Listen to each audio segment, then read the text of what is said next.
DLED second semester আজি এটা assignment লৈ আহিছোঁ। এইটো হৈছে পেপাৰ S26ৰ আৰু যিটো এছাইনমেণ্টৰ টপিকটো হৈছে ICT ইন ভেৰিয়াছ ফিল্ডছ।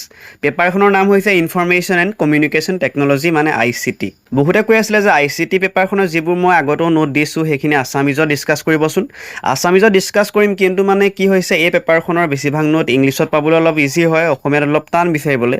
তথাপিও মই বাৰু ট্ৰাই কৰিম অসমীয়াতে দিবৰ কাৰণে, কিন্তু এই টপিকটো যিহেতু মই ইংলিছতে লিখিলোঁ আৰু এইটো যিটো টপিক প্ৰথমে এটা ইণ্ট্ৰ' দিয়া হৈছে, তাৰ লগতে ICT ক'ত ক'ত ব্যৱহাৰনো কৰা হয় সেইবোৰ লিখা হৈছে, যেনেকৈ ICT ইন এডুকেশ্যন, শিক্ষাত কেনেকৈ ICT ব্যৱহাৰ কৰা হয় তাতো কিছুমান উদাহৰণ দিয়া হৈছে, কেনেকৈ আজিকালি শিক্ষা ব্যৱস্থাত ICT ব্যৱহাৰ কৰা হৈছে।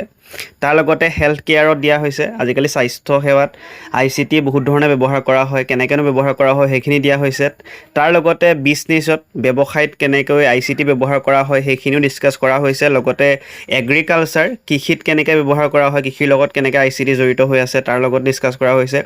লগতে ট্ৰেন্সপৰ্টেশ্যনৰ ওপৰত কেনেকৈ যাতায়াতৰ লগত জড়িত হৈ আছে সেইটো দিয়া হৈছে। স্পৰ্টছৰ লগত খেল ধেমালিৰ লগত কেনেকৈ ICT জড়িত হৈ আছে, আৰ্টছৰ লগত কলাৰ লগত কেনেকৈ জড়িত হৈ আছে সেইটো দিয়া হৈছে। তাৰ লগতে পৰিৱেশৰ লগত কেনেকৈ জড়িত হৈ আছে সেইটো দিয়া হৈছে। ইয়াৰ লগতে ICTৰ লগত জড়িত বহুত ধৰণৰ টপিক আছে, মই এইকেইটা টপিকে কভাৰ কৰিছোঁ ইয়াত আৰু ডিটেইল পঢ়ি নাযাওঁ, এটা এটাকৈ আপোনালোকে চাই ল'ব।